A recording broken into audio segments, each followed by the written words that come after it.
ठाण्यातील टीडीआर प्रकरणात वनविभाग सुप्रीम कोर्टात जायला तयार असल्याची माहिती आहे। मात्र विधी आणि न्याय विभागाच्या मंजुरीच्या प्रतीक्षेत वनविभाग आहे। दायाभाई कंपनी मालकाशी संपर्क करण्याचा प्रयत्न सुरू आहे। कुठलीही प्रतिक्रिया देण्यास कंपनीकडून अद्याप देखील तयारी दर्शवण्यात आलेली नाहीये। याचाच आढावा घेतलाय लोकशाही मराठीचे प्रतिनिधी मनीष गांगुडे यांनी।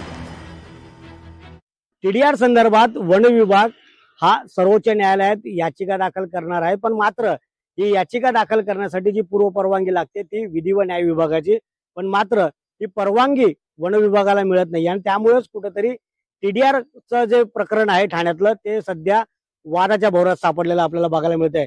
एकंदरीत 2800 कोटीचा टीडीआर जो आहे तो खाजगी कंपनीला दिला जाणार आहे। आपण या खाजगी कंपन्या ज्या आहेत, ज्यांचे हे मालक आहेत, आपण त्यांच्याशी देखील संपर्क साधण्याचा प्रयत्न केला। आपण वारंवार त्यांच्याशी संपर्क देखील साधत आहोत, कारण या संपूर्ण हा जो टीडीआर आहे हा नेमका कुठे वापरला जाणार आहे या संदर्भात आपण ही जी माहिती आहे ती या संपूर्ण कंपनीच्या ओनर्स कडून आपण जाणून घेणार आहोत, पण मात्र कुठल्याही पद्धतीचा रिस्पॉन्स जो आहे तो कंपनीकडून दिला जात नाही।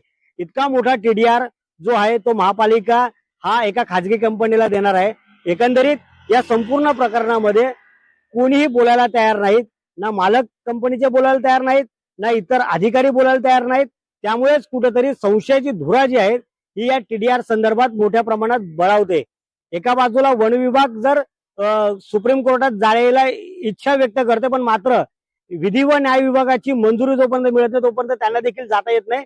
याच कारणामुळे कुठेतरी हा जो टीडीआर घोटाळा आहे तो अतिशय संशयाच्या भोवऱ्यात सापडताना बघायला मिळतोय। मनीष गांगुर्डे, लोकशाही मराठी, ठाणे।